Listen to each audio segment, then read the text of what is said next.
అందరికీ నమస్కారం. మనం మన బిడ్డని తీసుకోవాలంటే టెస్ట్‌లు, ట్రీట్‌మెంట్ గురించి మనం చెప్తూ ఉంటాము. దాంతోపాటు ఇంకా వేరే ఆస్పెక్ట్స్ కూడా మనం ఈరోజు తెలుసుకోబోతాము. ఈరోజు చూడబోయేది ఏంటంటే ఈజీగా గర్భం మనం ఏం చెయ్యకపోయినా ఎట్లా వస్తుంది అనే దాని గురించే ఈరోజు మనం చూడబోతున్నాము.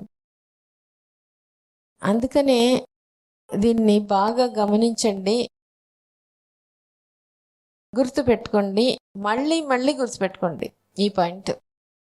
అప్పుడు మనకి ప్రెగ్నెన్సీ వస్తుంది, ఈజీగా వస్తుంది, వచ్చే అవకాశం ఉంది అనేదాన్ని మనం ఒప్పుకుంటాం. సో మనం శారీరక లోపం ఇదంతా మనం చూసేస్తుంటాము. టెస్ట్లు, ట్రీట్మెంట్ ఇవన్నీ అయిపోతుంది. కొంతమంది ఎట్లా ఉంటారంటే నేను ఏం చేయను, నువ్వే అని చేయాలి, కానీ నువ్వు చేస్తావో చేయవు.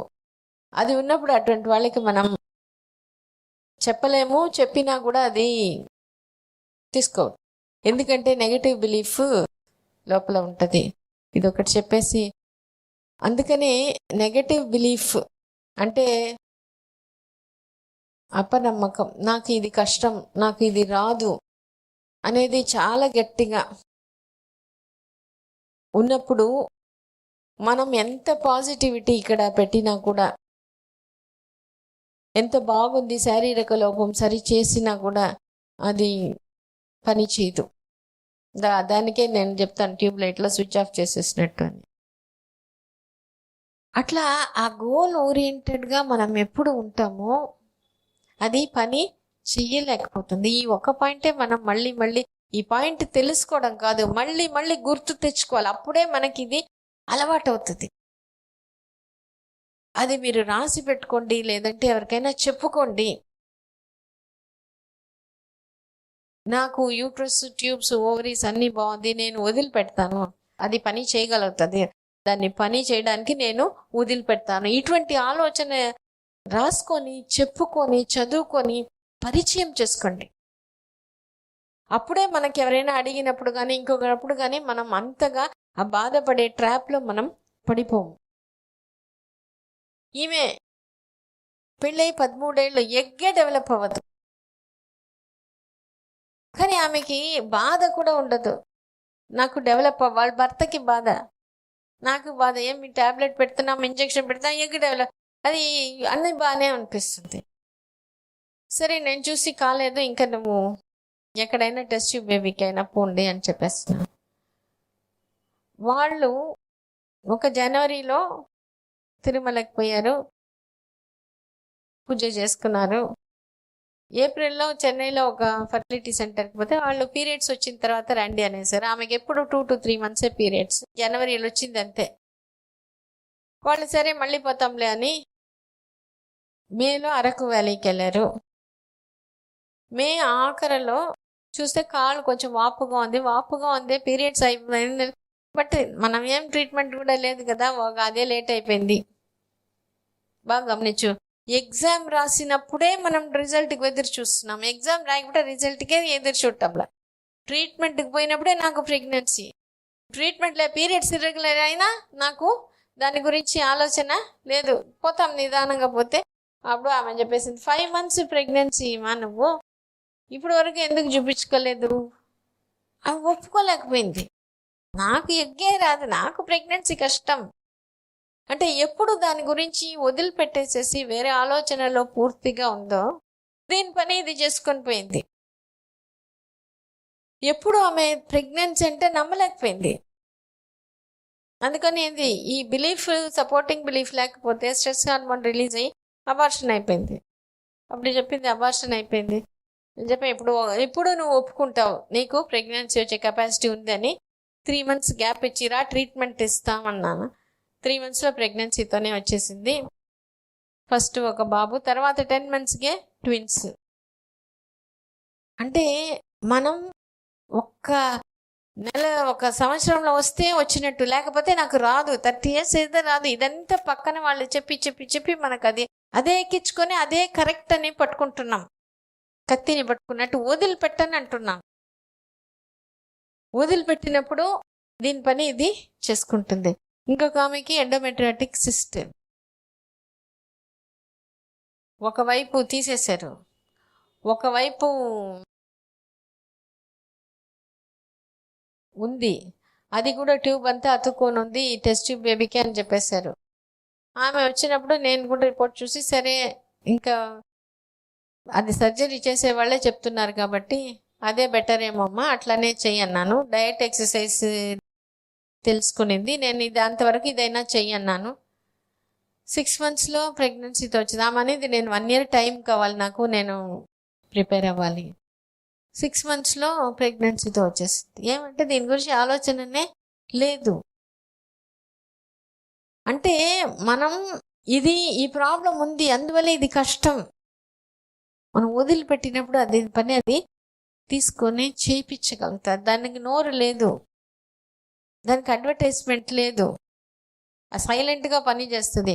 మనం ఆ మూగ భాషని అర్థం చేసుకోవాలి.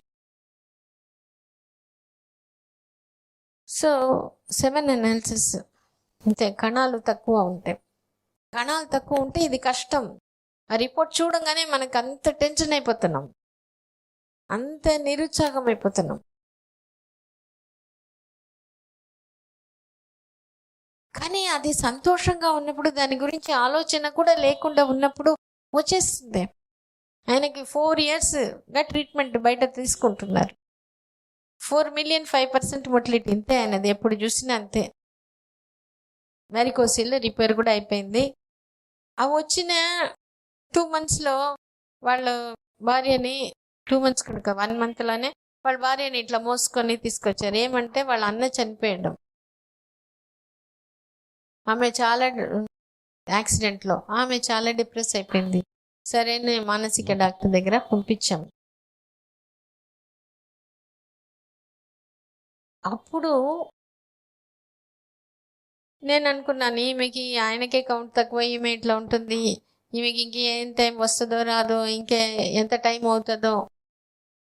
మళ్ళీ ఒక 2 monthsకి అట్లానే మోసుకొని వచ్చారు. ఏమైంది? తగ్గలేదా? ఈమెకి తగ్గిపోయింది, బాగానే ఉంది. ఒక 10 రోజుల నుంచి ఏమీ తినటం లేదు, ఏం వామిటింగ్ చేసుకుంటూ ఉంది. నేను అనుకున్నాను ఈమె మెంటల్ టెన్షన్ పడి అది ఏమైనా బ్రెయిన్కి అఫెక్ట్ అయ్యి రేస్డ్ ఇంట్రాక్రైనల్ టెన్షన్ అనే ఒక కండిషన్ ఉంటుంది, దానివల్ల వచ్చిందేమో అని ఫిజిషియన్కి పంపించేసాం. అక్కడి నుంచి ఆయన ఫోన్ చేస్తున్నారు, ఈమె నెల మీద 10 రోజులు ప్రెగ్నెన్సీ రూల్ అవుట్ చేసి పంపించు అన్నారు. ప్రెగ్నెన్సీ టెస్ట్ చేసినప్పుడు పాజిటివ్. ఫస్ట్ నమ్మలే. అప్పుడు మళ్ళీ చూస్తున్నా ఇది ఎట్లా పెరుగుతుందో లేదో, చూస్తే బాగా పెరిగింది. తర్వాత అడిగాను అమ్మాయిని, నీకెట్లా ప్రెగ్నెన్సీ వచ్చింది? ఆమె అనేది, నేను మా అన్న పోయాడు, దిగులుతో ఉన్నాను. తర్వాత మెల్లగా మా ఆయన నన్ను అర్థం చేసుకున్నాను, మా ఆయన నాకు బాగా సపోర్ట్ ఇచ్చారు.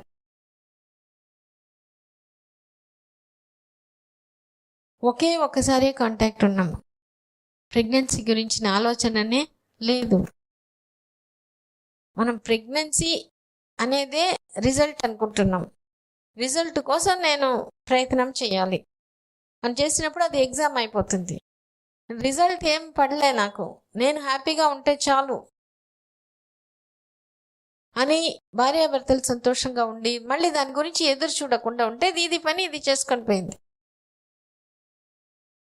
ఒక అమ్మాయి అడిగింది, ఆమె అనేది, మా ఫ్రెండ్ ఎట్లా అంటే తిరుగుతుంది, కానీ ఆమెకి ఈజీగా ప్రెగ్నెన్సీ వచ్చేసింది చెప్పి, ఆమె దాన్ని పట్టించుకోలేదు కాబట్టి వచ్చింది.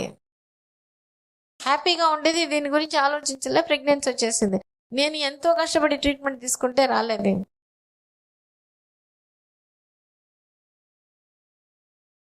అంటే భార్యాభర్తలు ఉన్నప్పుడు సంతోషంగా ఉండాలి అంటే డే టు డే లైఫ్లో కూడా వాళ్ళు అర్థం చేసుకోవాలి. భర్త ఒక్క మాట సపోర్ట్ చేస్తే, నేనున్నాను నీకు. భార్య బాధపడినప్పుడు కూర్చొని వినడం, ఆ ఫీలింగ్, నన్ను వీళ్ళు అర్థం చేసుకుంటున్నారు అనేది ఒక్కసారి అయినా ఆ మనసు చల్లబడిపోతే ఆ ఒక్క ఇది ట్రిగర్ అయిపోయి వచ్చేస్తుంది. అందుకని ఇదంతా ఎందుకు చెప్తున్నామంటే, ఎప్పుడు ప్రెగ్నెన్సీ వచ్చినా ఒప్పుకోండి. అంటే మనం ఏం తెలుసుకోవాలి, మనం దాన్ని వదిలిపెట్టాం, ఫ్రీగా పని చేయడానికి వదిలిపెట్టేసాం. అప్పుడప్పుడు నేను పని చేయడానికి వదిలిపెడుతున్నానా, లేదా నేను టెన్షన్ పడుతున్నానా అని గమనించడమే ఒక అవేర్నెస్. నేను గమనించిన టెన్షన్ పడడం నేను వదిలిపెట్టేస్తే ఎప్పటికైనా అది వస్తుంది. సొంతంగా నేను వదిలిపెట్టకపోతే ఏదో ఒక పరిస్థితి వచ్చి అప్పుడైనా నేను వదిలిపెట్టేస్తాను అనేది మనం తెలుసుకొని, ఈ ఒక పాయింటే మళ్ళీ నేను చెప్తున్నాను. మనం శారీరక లోపం వరకే మన కంట్రోల్. మనం ఫ్రీగా ఉన్నప్పుడు మనం ఖచ్చితంగా దాని పని అది చేసుకొని పోతుంది. మన బిడ్డని మనం ఖచ్చితంగా తీసుకుంటాం. ఎప్పుడు ప్రెగ్నెన్సీ వచ్చినా ఆశ్చర్యపడము, ఇది పని చేసింది, పని చేసి చూపించింది, పని చేయగలదు అనేది ఆ ఒక్క విషయం మళ్ళీ మళ్ళీ కూడా మనం గుర్తుపెట్టుకుంటే, అది వచ్చినప్పుడు మనం డౌట్ పడము, దాన్ని ఒప్పుకుంటాం. సో ఈ ఒక పాయింట్, ఇది ఒకటి వచ్చి చేస్తే నెక్స్ట్ స్టెప్గా మనం టెన్షన్ పడడం వదిలిపెట్టడం, పాజిటివ్గా ఉండడం, అది ఇంకొక సెషన్లో చూస్తాము.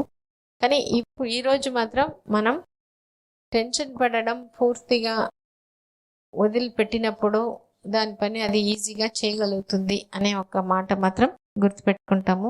అందరూ ఖచ్చితంగా మంచి బిడ్డగా తీసుకుంటారు. మా వైపు నుంచి మేము సపోర్ట్ ఖచ్చితంగా చేస్తాము అనేది బాగా ఈ ఒక పాయింట్ గుర్తుపెట్టండి. ఎవరున్నా, ఇంట్లో వాళ్ళు అర్థం చేసుకున్నా చేసుకోకపోయినా, ఎక్కడ ఉన్నా ఇక్కడ మేమున్నాము. మీరు మంచి తల్లిలయ్యి మంచి బిడ్డగా మీరు తీసుకుంటారు, దానికి మేము సపోర్ట్గా ఉన్నాము. బాధ ఏమైనా ఉంటే, పీరియడ్స్ వస్తే బాధ, ఎవరైనా అడిగితే బాధ, అట్లా ఏమైనా ఉంటే ఇక్కడ చెప్పండి, ఎవరితో అయినా చెప్పండి, మాతో షేర్ చేసుకోండి. ఆ బాధ షేర్ చేసుకునేటప్పుడు అది తగ్గుతుంది. బాధ ఎప్పుడు రిలీఫ్ అయిపోతుందో ఇది ఈజీగా పని చేయగలుగుతుంది. అందుకని ఈ పాయింట్ మాత్రం మనం బాగా అర్థం చేసుకుంటాం, మళ్ళీ మళ్ళీ గుర్తు తెచ్చుకుంటాం. మనం వదిలిపెడితే అది ఈజీగా ఎనీ టైం, అది 5 ఏళ్ళు కాదు, 10 ఏళ్ళు కాదు, 20 years 26 years వరకు మేము చేస్తున్న ప్రెగ్నెన్సీ వచ్చేస్తుంది. మంచి బిడ్డగా తీసుకొని ఉన్నారు.